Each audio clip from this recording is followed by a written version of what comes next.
God is good. I mean, when is he not? So, welcome to T.R.A.P. TV and Soul Culture Productions.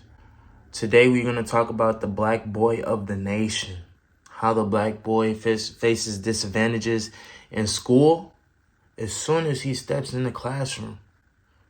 I thought I was the only one going through this, but Dr. Umar explains it very well. Stay tuned to the video. Let's get to it right. Dark-skinned black boy, when he walk into the class, he's already been condemned from the start. Yeah, and I've seen this. Yeah. This is a real thing. Yes. The dark-skinned, nappy-head boy. Big nose. Oh, big man, he go through hell.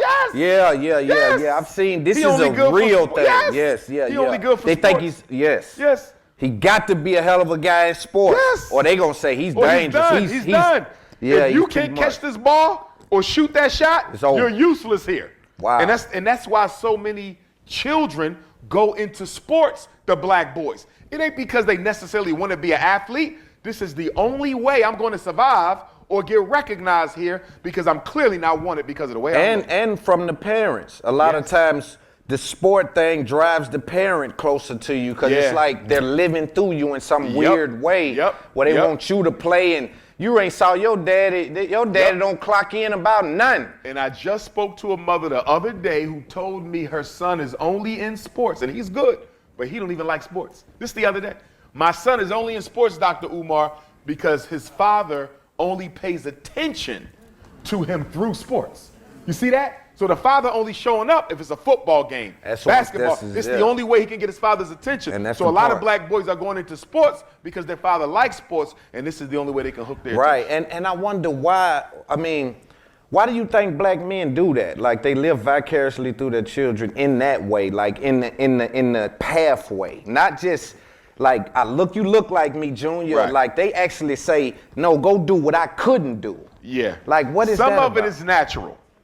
It's natural, right? I own a business. I want my son to own one. It's natural. But if my business, it can become pathological. Right, but before you go, because I know you finna smoke that.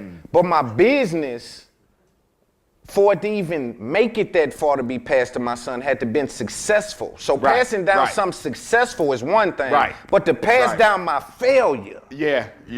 You know what I'm saying? And if you don't redeem me, the child feels twice as bad because not only did I fail on the football field, my daddy needed me to win in order to salvage his self-esteem.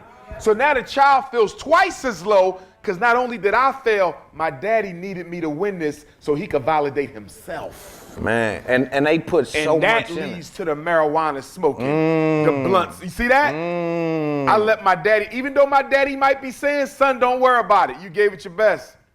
I know you needed this Vic. Now I'm feeling less than. Wow. Now we both feel like we ain't The females, the women don't go through that, do they? Do they have a version of that? Like they have a version, but it's not as strong because the ego. The mother of the man, model, maybe the model mother, maybe the dancing mother. I've seen the dancing mother, like where it's there, but it's there. It's not as strong because the that ego athlete's of the male. strong. The male ego is stronger than the female, right? But here's where it gets interesting with our sisters.